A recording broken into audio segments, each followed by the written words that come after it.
At 9:47 on a rainy Tuesday night in October, in a narrow little bookshop on Bull Street in downtown Savannah, Georgia, Tom Hanks walked through the wrong door. He had to duck under the lintel.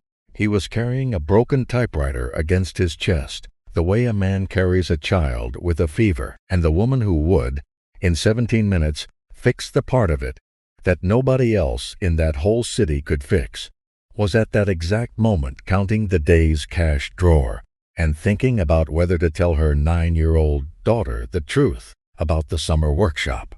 Her name was Margaret Callahan. She was 34 years old. She had $46 in her checking account.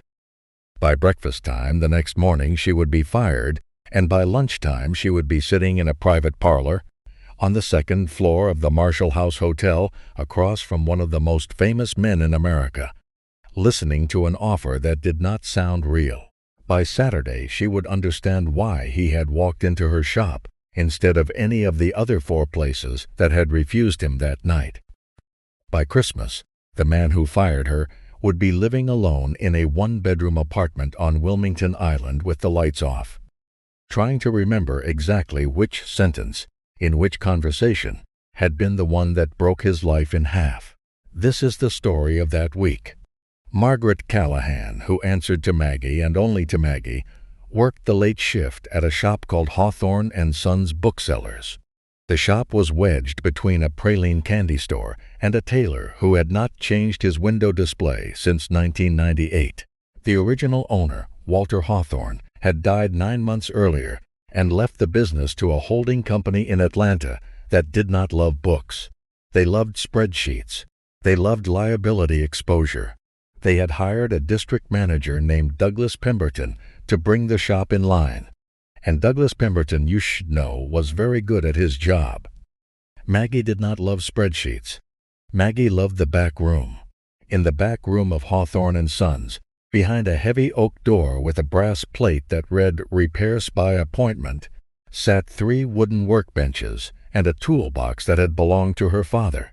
Patrick Callahan had been a typewriter mechanic in Savannah for 41 years before a heart attack took him on a Tuesday in March. The wooden toolbox still smelled, if you opened it slow, like pipe tobacco and machine oil. Maggie was the only person left in the city of Savannah who could fix an Olivetti, a Hermes, an Underwood, a Royal, or a Smith Corona, and she could do it without a manual because her father had taught her at the kitchen table with the radio on. Her daughter, Eleanor, who answered to Ellie and only to Ellie, had inherited from her grandfather 2 things. The first was a pair of ears that stuck out a little. The second was a love of writing stories on a salmon pink Royal Quiet Deluxe that her grandfather had restored for her 6th birthday and inscribed on the inside of the cover plate with the words, "For Ellie, who is going to need this." Ellie was 9. She wanted to be a writer the way some kids want to be astronauts. With her whole chest. That morning over cereal, Ellie had mentioned a summer workshop at the Bull Street Library. $412 to attend. Mrs. Halloran said you really had to apply by the end of the month. Then Ellie had gone very quiet, the way she always did when she asked for things, because she had learned early not to push. $412. Maggie did the math in her head the way mothers do, in seconds with weight. The math did not work. The math had not worked all year. She had said what mothers say. "We will see, baby. Let me work on it."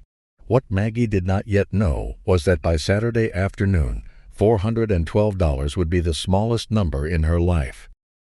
But that was Saturday. This was Tuesday. This was 9:47 on a rainy Tuesday night, and the bell over the back door of Hawthorne & Sons was about to jingle, and the back door was not supposed to be unlocked. The door was unlocked because Maggie had unlocked it herself 20 minutes earlier to take the trash out, and she had forgotten to lock it on her way back in. She had been thinking about the workshop. She had been thinking about her daughter's quiet face at breakfast, and about whether there was any small honest way to get $412 out of her life that did not involve borrowing from her mother. So the door was unlocked. So the bell jingled. so a very tall man ducked into her bookshop, hunching a little out of habit, holding a seafoam green Hermes 3000 typewriter against his chest, dripping rainwater on the runner. Maggie looked up from the register.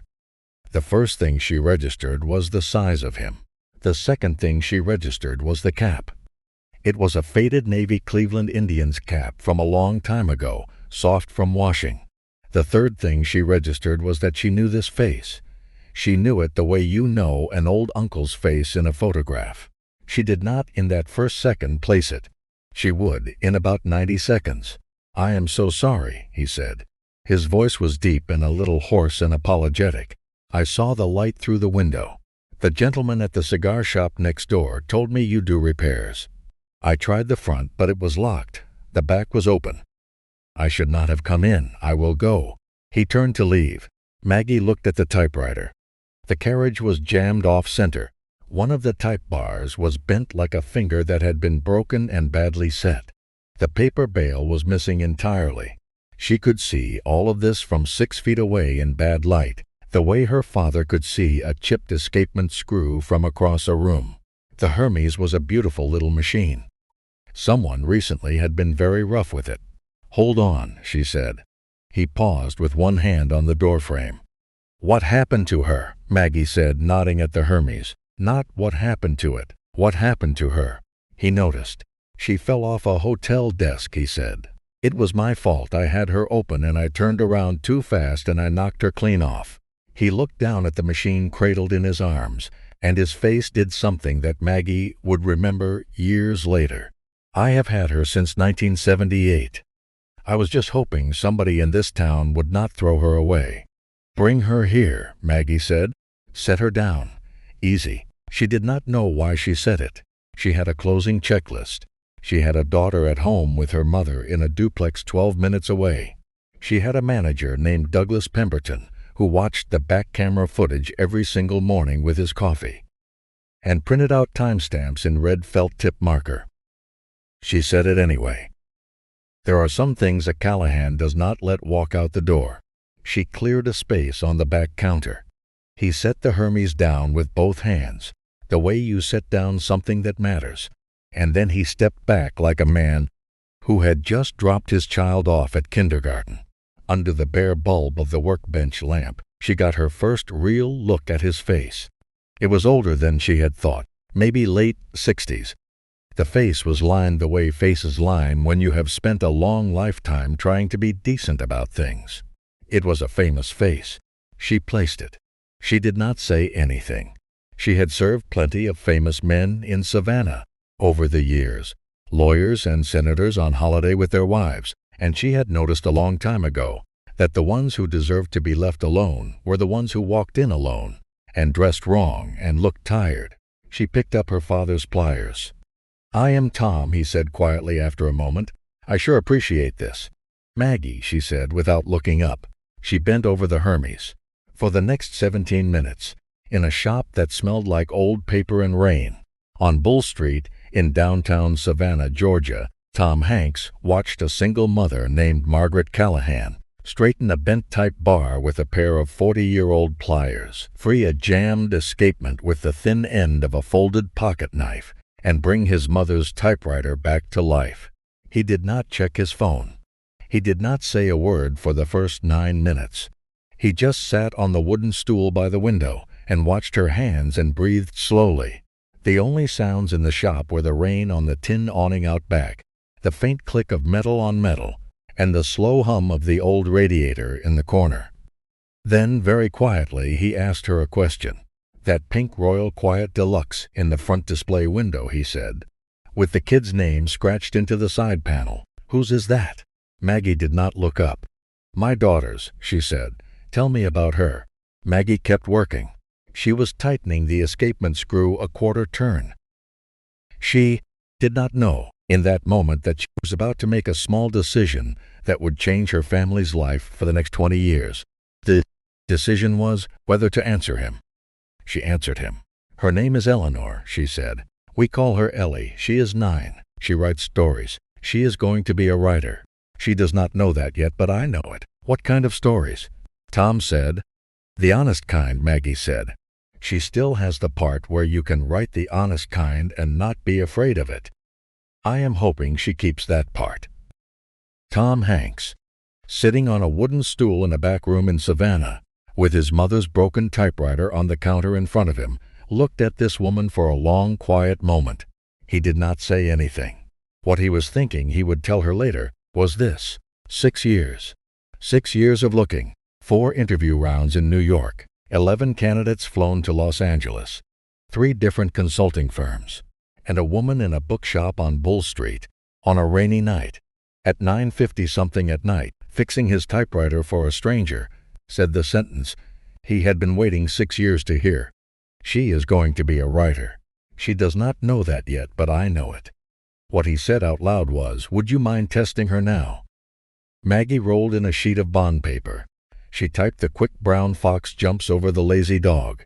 The carriage zipped clean across with a perfect, satisfying ding. His whole face changed, like she had brought a friend back from the hospital. "You are a wonder," he said. "It is a loose escapement and a tweak type bar," she said. "Anyone who knows these machines could have done it. But nobody else in this whole town does," he said. "That is the point. Please, let me pay you what it is worth." She thought about Ellie. She thought about $412. She said, "Whatever you think is fair." He pulled a long white envelope out of an inner pocket of the rain jacket. He set it on the counter. He set a small matte black business card on top of the envelope. He hoisted the Hermes back into his arms, gently. "Maggie," he said, "I am not going to forget this. You take care of yourself. You take care of that little royal in the window with your daughter's name on it." She did not move. "How did you know her name was on it?" she said. He paused at the door. "It is the only pink typewriter on Bull Street," he said. "A man notices." He ducked back out under the lintel. The bell jingled. The door closed. And then, very faintly, through the wall, Maggie heard a car start somewhere on the back lane and pull away into the rain. She stood there for a long moment, listening. Then she opened the envelope. Inside, in clean, fresh hundreds and 150 and 2 quarters, there was $437.50. The exact amount, plus 25 cents, of her daughter's summer workshop, plus the cost of the workshop's required notebook. She did not in that moment know how he had known the price of the workshop. She would not figure that out until Saturday. The business card on top of the envelope was matte black with 3 letters in a cream-colored serif font, PLA. Underneath, in smaller type, it read Playtone, Los Angeles, California. There was a phone number with a 310 area code. There was no name. She turned the card over. On the back in pencil, in a tall sloping hand, somebody had written 9 words. "For the workshop. Tell her to write the truth." Maggie sat down on the work stool. She sat there for a long time. The radiator clicked. The rain kept coming. Somewhere up on Bull Street, a tour carriage went by with the driver's voice carrying faintly through the wet air. Maggie Callahan, who had been the daughter of a typewriter mechanic, and was now the mother of a 9-year-old writer with stuck-out ears, held a business card from Los Angeles in her right hand and a stack of hundreds in her left, and she understood, in a slow-building way, that something very large had just happened to her. And she did not yet understand what it was. She would understand part of it at 8 o'clock the next morning. She would understand the rest of it on Saturday. She locked up the shop at 10:22. She drove home through the puddles on Abercorn Street. She kissed her sleeping daughter on the forehead. She slid the envelope and the card under the heavy ceramic salt jar on the kitchen counter, where her mother would not move it. She went to bed, and, at 7:58 the next morning, in a fluorescent-lit office at Hawthorne and Sons Booksellers, Douglas Pemberton paused the back camera footage on the timestamp 9:48 p.m. and asked her to please sit down. Now we come to the part about the manager. Douglas Pemberton was 41 years old. He was balding in a way that made him resentful. He drove a leased Audi he could not really afford. He had a wife named Caroline, who he had not really listened to in a long time. He believed, with his whole flat little heart, in what he called standards. He played the footage 3 times. He pointed at the timestamp. He pointed at the unauthorized customer on the back stool. He used the phrase liability exposure 4 separate times. He used the phrase professional standards twice. He did not raise his voice. He had read in a management book that you did not need to raise your voice. He was just hungry to fix a typewriter, Doug, Maggie said. He gave me a fair tip for 20 minutes of work. He was a sweet older gentleman. That is not the point, Douglas said. I think it is exactly the point, Maggie said. Douglas Pemberton smiled. It was not a smile of warmth. It was the small, dry smile of a man who, finally, after months of waiting, was about to enjoy himself. I am terminating your employment effective immediately, he said. The decision is final. You let an unscheduled person into a closed retail location after hours, against express written policy. I am required to protect this business from people who do not respect the rules. You will receive your final check in 2 weeks. Please leave your keys and your name tag on the counter. She stared at him. Doug, she said quietly, I have a daughter. You should have considered that, he said, before you decided to make an exception. That was the sentence. That was the one he was going to remember. 11 months from now, in a dark kitchen on Wilmington Island, the sentence he had said with the small, dry smile of a man who, for once in his life, was enjoying himself. He did not know that yet. Right now he was enjoying himself. Maggie took off her name tag. She put it on the counter. She put her 2 shop keys on top of it. She walked out into the bright Georgia morning. The sun on her face felt unfair. She made it 3 blocks before her phone rang. Is this Margaret Callahan? Said a calm professional woman's voice on the other end. My name is Catherine Doyle. I am calling on behalf of Mr. Hanks. He would like very much to meet with you this morning if you can spare the time. Maggie stopped walking. A horse-drawn tour carriage went by. The tour guide was telling a group of Wisconsin tourists about the Mercer Williams house. The wind moved Spanish moss in the live oaks over her head. The world kept doing what it was doing. Mr. Who? Maggie said. She knew the answer. She had known it for 12 hours. Mr. Tom Hanks, Catherine said. He brought a typewriter into your shop last evening. He would like to thank you in person. He is staying at the Marshall House on East Broughton Street. Are you free? Yes, ma'am, Maggie said. I am free. I am very free this morning, actually. Before she went into the Marshall House, she sat in her car in the parking deck for 2 full minutes and called her mother. Mama, she said, I got fired this morning. I am about to go meet somebody who I think is going to offer me a job. Will you tell Ellie I will be home for dinner? Will you not tell her about the fired part yet? I want to do that myself. Of course, baby, her mother said. Are you all right? I do not know, Maggie said. I think this might be one of those days. One of the ones Daddy used to talk about. There was a long pause on the line. Her mother knew exactly which days he had meant. He had called them turning days. He said, you got maybe 4 of them in a whole life, and you usually did not recognize them until they were a long way behind you. You go on in, her mother said. You wear your good face, the Callahan face. Yes, ma'am, Maggie said. She walked through the lobby of the Marshall House in her work clothes. She did not try to fix her hair. Catherine Doyle met her at the front desk, shook her hand firmly, and led her up a curved staircase to a small private parlor on the 2nd floor. Tom Hanks was sitting in an armchair with a cup of coffee. The Hermes 3000 was on a side table next to him. There was a sheet of paper rolled into it. He stood when she walked in. Maggie, he said, thank you for coming. You knew, she said. Last night, you knew you were going to do this. I did not know exactly, he said. He gave her that crooked, apologetic smile that the whole country knew. I had a hunch. Will you sit down? There is a long thing I want to tell you about, and a short thing I want to ask you about, and they are connected. She sat.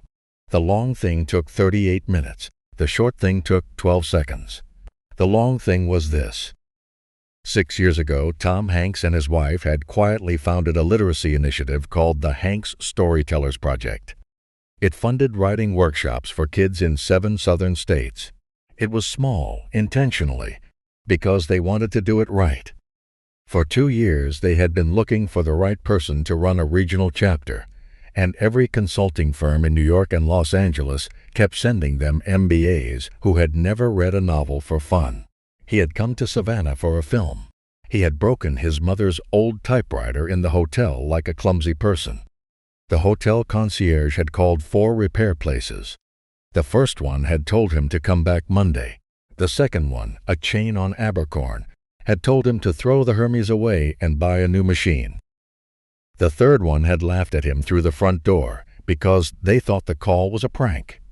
The fourth one had been Hawthorne & Sons, and the cigar shop owner next to Hawthorne & Sons, a man named Pete Hennessy, had walked Tom Hanks personally in the rain over to the bookshop's front door and pointed inside through the glass at Maggie and said, "The woman in there is the last real one in this whole town." But here is what Maggie did not yet know. Tom Hanks had been in Savannah for 9 days. For the previous 5 days, he had walked past Hawthorne & Sons every single morning at 7:30 on his way to a coffee shop on Whitaker Street, and he had stood across the street under a magnolia tree and watched her sweep the front stoop, and watched her wave at the homeless gentleman who slept under the praline shop awning, and watched her let in an elderly woman 10 minutes before opening because it was raining. He had noticed the pink typewriter in the front window. He had noticed the name scratched into the side panel. He had noticed Maggie before she ever noticed him. He had not come into the shop on Tuesday night because his typewriter broke. He had broken the typewriter himself, on purpose, in his hotel room, in order to have a reason to come into the shop. He had wanted to see her up close. He had wanted to know what she did when no one important was watching. That was the long thing. He did not tell her, that morning at the Marshall House, the part about breaking the typewriter on purpose. He would tell her that part 8 months later at a Christmas dinner at his house in Los Angeles, and Maggie would laugh so hard she would put her wine down. The short thing was 12 seconds. "I would like you to run the Storytellers Project for the entire Southeast." Tom said, "The job is yours. The salary is on page 2 of the folder Catherine is about to hand you. Will you take it?" Catherine handed her the folder. Maggie opened it. She read the number on page 2. She put her face in her hands. It was more than 3 of her old jobs combined. It included health insurance. It included a college fund line for one dependent. It included full tuition for any educational workshop that a child of her household might wish to attend anywhere in the country. "I lost my job this morning," she said from her hands, "from a man who is going to be very surprised to find out who I am sitting across from right now." Tom Hanks looked at her. His face did something complicated. "I had a feeling that might happen," he said. "I had a feeling that man might be that kind of man. And I want to tell you something now, Maggie, and I want you to think about it carefully before you answer. He is not going to be your problem for much longer." She looked up at him. "What do you mean?" she said. He told her. It took 11 minutes, and by the time he was done telling her, Maggie Callahan, who had walked into that hotel as an unemployed waitress, understood that the holding company in Atlanta that owned Hawthorne & Sons booksellers had already, 3 months earlier, received an unsolicited cash offer for all 7 of its remaining locations in Georgia and South Carolina from a Los Angeles entity called the Playtone Foundation. The offer was generous. The offer was also conditional. The conditions was that the bookshops would be converted into community reading centers under the Hanks Storytellers Project, that all hourly staff would be retained at substantially higher wages, and that the entire district-level management team, by name, would be replaced. The holding company had been thinking about it for 3 months. The Playtone Foundation, Tom Hanks told Maggie quietly, was prepared to close that deal by the end of the week. "You have been planning this," Maggie said. "We have been hoping for this," he corrected. "There is a difference. Up until last night, the deal had a condition we had not been able to fill. We needed a person on the ground in Savannah who could lead it. We needed her to be the right person." He paused. "We were not going to take the shops if we could not find the right person to give them to." Maggie did not say anything for a long time. "He had to break the Hermes 3000, she finally said. "Just to be sure." He smiled. He did not confirm it. He did not deny it. He just smiled. Saturday morning, 3 days later, Maggie sat in a converted brick warehouse on Factor Walk overlooking the river, and the warehouse was full of people she did not expect to see. Mrs. Adelaide Cooper was there, the 81-year-old woman who came into the bookshop every Thursday for tea, and the new Ann Tyler. Sarah Whitlock from the Bull Street Library was there. Reverend Caleb Morrow from the AME Church on Habersham was there. Mrs. Halloran, Ellie's school librarian, was there. 3 other shop regulars, Maggie had not even realized, had been paying attention to her, were sitting in folding chairs, holding paper cups of coffee, smiling at her like they had a secret. "We have been talking to Mr. Hanks's people for about 4 months, Mrs. Cooper said when Maggie walked in. "They have been asking around, dear.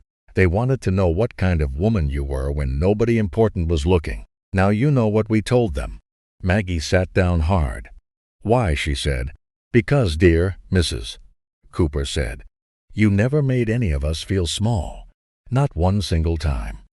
In the next room, on a small oak table by a window facing the river, Ellie Callahan met a 68-year-old novelist named Helen Beaumont, who had won the Pulitzer Prize in 1997 for a book about her grandmother and had flown in from Charleston that morning, specifically to mentor the first round of Storytellers Project Kids. Helen Beaumont and Ellie would, over the next 2 years, write each other 111 letters, all of them on typewriters, all of them kept in a shoebox under Ellie's bed for the rest of Ellie's life. But that is a different story for a different night. For this story, we have to talk about Douglas Pemberton. 4 days after the Saturday gathering at the warehouse on Factor's Walk, Douglas Pemberton received a certified letter at the Hawthorne and Sons district office. The letter informed him that the bookshop chain had been sold to a Los Angeles entity called the Playtone Foundation, that the district management team would be replaced under the terms of the sale, and that his employment with Hawthorne and Sons would terminate effective in 14 days. He read the letter twice. He put it on his desk. He sat in his leased Audi in the parking lot for 40 minutes before he drove home. He did not tell Caroline at first. When he finally did, 3 days later, he framed it as a corporate restructuring. He used phrases like strategic realignment. He said the word unfortunate 7 times in 5 minutes. Caroline, who had been quietly watching him become a smaller man for several years, sat across the kitchen table and asked him a single question. "Doug," she said, "did you fire the woman who worked the night shift? The one with the little girl?" Adelaide Cooper was talking about her at book club. He looked at her. He did not answer, "Is it true?" Caroline said. "It is more complicated than that," Douglas said. "Is it?" Caroline said. "Is it really?" She did not raise her voice. She did not need to. For the next 4 months, Douglas Pemberton applied for 31 jobs. He got 2 interviews. He was offered neither position. Savannah is not a large town, and Adelaide Cooper, it turned out, had a great many friends and word travels. Caroline moved out on the 17th of August. She did not file for divorce. She just stopped being in the house. The Audi got repossessed on the 2nd of September. Douglas moved into a 1-bedroom apartment on Wilmington Island on the 12th of October. The apartment had a view of a parking lot. The carpet was the color of a stain. The refrigerator hummed at a wrong note, slightly sharp. The kind of sound you cannot stop hearing once you have noticed it. He ate dinner most nights standing at the counter, out of paper containers, watching a small television he had bought at a pawn shop on Victory Drive. There was a Tuesday in November when he sat in his car in the parking lot of a Publix for an hour and a half before he could make himself go in. He had run into Reverend Caleb Morrow at that same Publix the week before, and the Reverend had looked at him and given him a small, slow nod. The nod had not been cruel.